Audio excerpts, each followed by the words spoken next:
ఓం నమః శివాయ.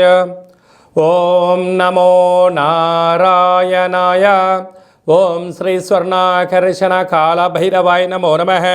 ఓం శ్రీ నరదృష్టి నివారణ కాళభైరవాయ నమో నమః. ఓం గణానాం త్వా గణపతిం అవామహే కవిం కవేనాపవస్రవస్తవం జ్యేష్ఠరాజం బ్రహ్మణస్వత ఆనశృణ్వన్నోతభిస్సీదసాదనగం శ్రీమహాగణాధిపతయే నమః. ఓం ఆదిత్యాయ సోమాయ మంగళాయ బుధాయ చ గురుశుక్రశనిభ్యశ్చ రాహవే కేతవే నమో నమః. హరి ఓం. మా ఛానల్కి స్వాగతం.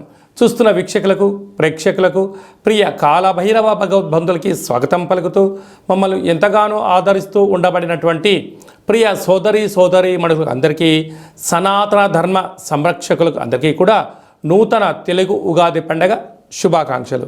శ్రీ క్రోధినామ సంవత్సరంలో అందరికీ నిండు నూరేళ్ల ఆయురారోగ్యాలను ప్రసాదించాలని, వారాలు 7, తిథులు 15, నక్షత్రాలు 27, రాసులు 12, లగ్నాలు 12, మహర్దశలు 9, అలాగనే షడ్రుచుల సమ్మేళనమే 6 ఋతువులతో కూడుకున్నటువంటి తీపి, కారం, పులుపు, చేదు, వగరు అనేటువంటిది ఎలా ఉంటుందో మనిషి జీవితంలో కష్టాలు సుఖాలు ఎప్పుడు ఉంటాయి.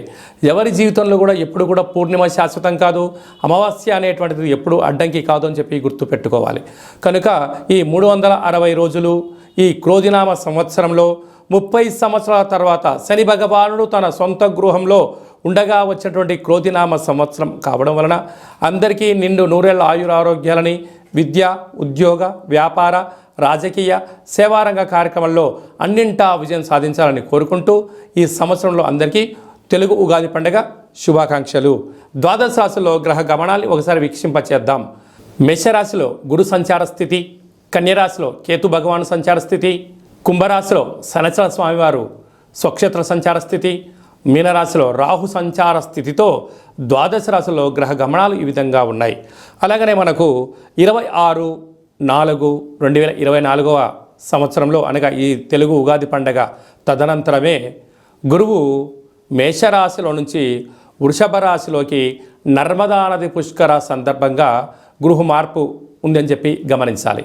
ఈ క్రోధినామ సంవత్సరానికి అధిపతి రాజు అంగారకుడు.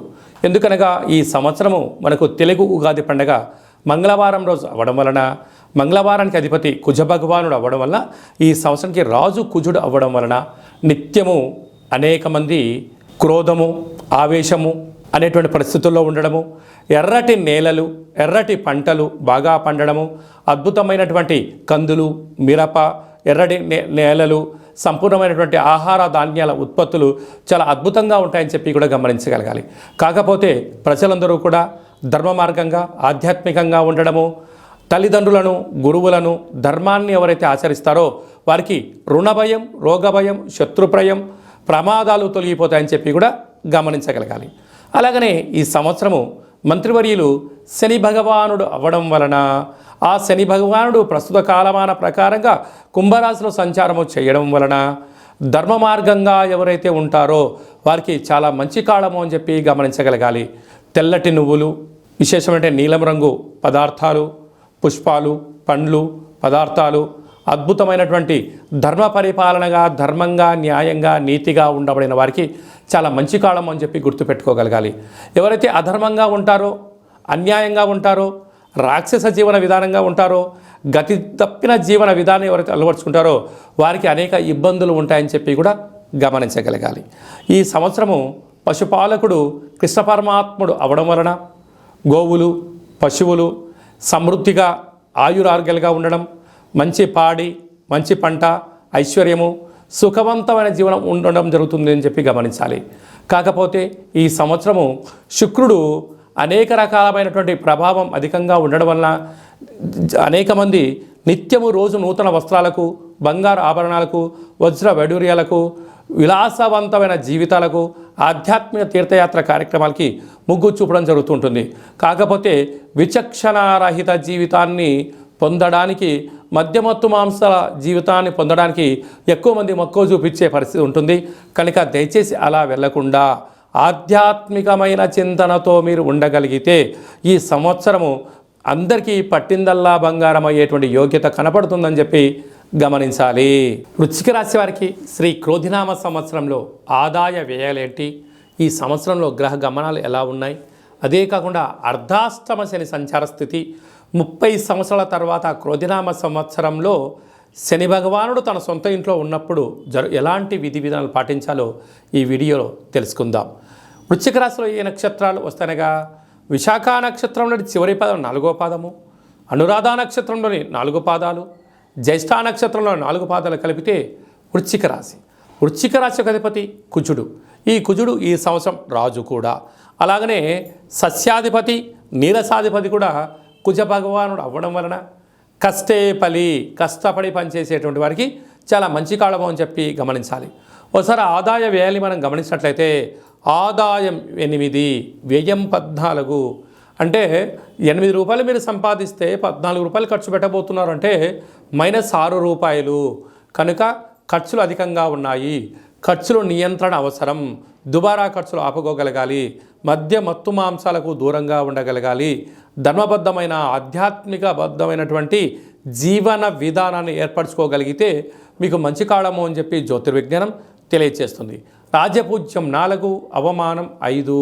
కనుక దయచేసి మీరు ఎవరికి పడితే వాళ్ళకి సలహాలు ఇవ్వద్దు.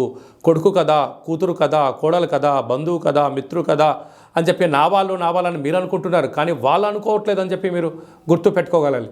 సలహాలు సూచనలు ఇవ్వడం మానుకోండి. మౌనంగా ఉన్నంత వరకు మీ యొక్క విలువ పెరుగుతుందని చెప్పి గమనించగలగాలి. అలాగా విశాఖ నక్షత్ర జాతకులకు డిసెంబర్ నుండి ఉగాది పండగ వరకు చివరి సున్నా అవడం వలన మానసికమైన వ్యధ, ప్రమాదాలు పొంచి ఉన్నాయి. ఆరోగ్యం కుంగిపోయే పరిస్థితి ఉంటుంది. తస్మాత్ జాగ్రత్త.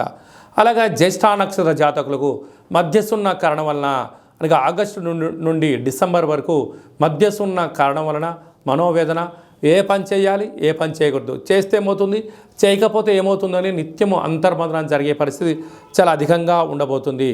అదే కాకుండా ఈ రాజు సస్యాధిపతి నీరసాధిపతి అవ్వడం వలన ఎర్రటి పొలాలు, ఎర్రటి పంటలు అనగా మిరప, కంది పంటలు అనుకూలించడం, అలాగా తెలుపు ధాన్యమైనటువంటి పత్తి, వడ్లు, జొన్నలు, తెల్లటి నువ్వులతో కూడుకున్నటువంటి పదార్థాలు మంచి పంటలు పండడం, వ్యవసాయ సోదరీమణులకు, గృహ భవన నిర్మాణ సేవారంగ కార్మికులకు, కాంట్రాక్టర్లకు, బెండింగ్లకు, స్వయం వృత్తులు చేసే వారందరికీ చాలా మంచి కాలమే ఉంది. కాకపోతే ఓపిక, పట్టుదల, సహనం, ధర్మంగా మీరు ఉండగలిగినట్లయితే మీ స్థిరచరాస్తులు పోగొట్టుకోకుండా రాబోయే కాలంలో సంపాదించడానికి అవకాశం ఉంటుంది.